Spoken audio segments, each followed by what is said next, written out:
అద్భుతం జరగలేదు. పాకిస్తాన్ కోరుకున్నట్టుగా టీమిండియా ఓడిపోలేదు. ఈసారి టీమిండియా గొప్పగా ఆడింది. బౌలింగ్ కు సహకరించే మైదానం మీద పరుగులు భారీగానే రాబట్టింది. తద్వారా పాక్ జట్టు ఎదుట భారీ టార్గెట్ విధించింది. ఎప్పటి మాదిరిగానే ఈ టార్గెట్ ఫినిష్ చేయడంలో పాక్ తడబడింది.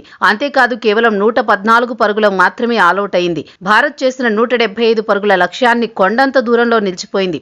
ఏకంగా 61 పరుగుల తేడాతో దారుణమైన ఓటమి మూటగట్టుకుంది. ఇటీవల స్వదేశంలో జరిగిన 3 టీ20 మ్యాచ్ల సిరీస్లో ఆస్ట్రేలియాపై ఏకఛత్రాధిపత్యం ప్రదర్శించిన పాక్ జట్టు భారత జట్టు విషయానికి వచ్చేసరికి మరోసారి తల వంచింది. 2024లో జరిగిన టీ20 వరల్డ్ కప్ లో భారత్ చేతిలో పాక్ ఓడిపోయింది.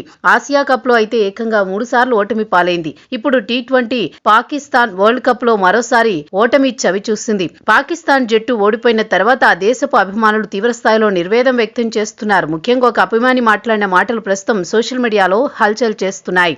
మా జట్టుకు అంత సీన్ లేదు. ఈ మ్యాచ్ చూసిన తర్వాత నాకు అనిపించింది ఈసారి మా వాళ్ళు కాస్త బెటర్ గా ఆడతారనుకున్నా. ఓటమి తప్పించుకుని గెలుపు సొంతం చేసుకుంటారనుకున్నా. కానీ అదేం జరగలేదు. బూమ్రాను ఎదుర్కోలేకపోయారు. హార్దిక్ ను తట్టుకోలేకపోయారు. ఇషాన్ ను అడ్డుకోలేకపోయారు. ఇంకా చెప్పాలంటే మా వాళ్ళు టీమిండియాకు సరెండర్ అవుతూనే ఉన్నారు. ఈసారి కూడా అదే జరిగింది. ఇప్పట్లో మా వాళ్ళు భారత జట్టును ఓడించలేరు. ఇదే ఆట తీరు కొనసాగిస్తే మాత్రం టీమిండియాను ఎప్పటికీ పాక్ జట్టు నిలువరించలేదు. భారత్ జట్టు చేతిలో ఓడిపోయిన తర్వాత ఇబ్బందిగా ఉంది. ఈ ఓటమి మాకు అలవాటైంది. భారత్ జట్టు మ్యాచ్ అనగానే మైదానంలోకి రావడం, ఆటగాళ్లు చెత్త ప్రదర్శన చూసి ఇంటికి వెళ్లిపోవడం పరిపాటిగా మారిందని పాక్ అభిమాన నిర్వేదం వ్యక్తం చేశారు.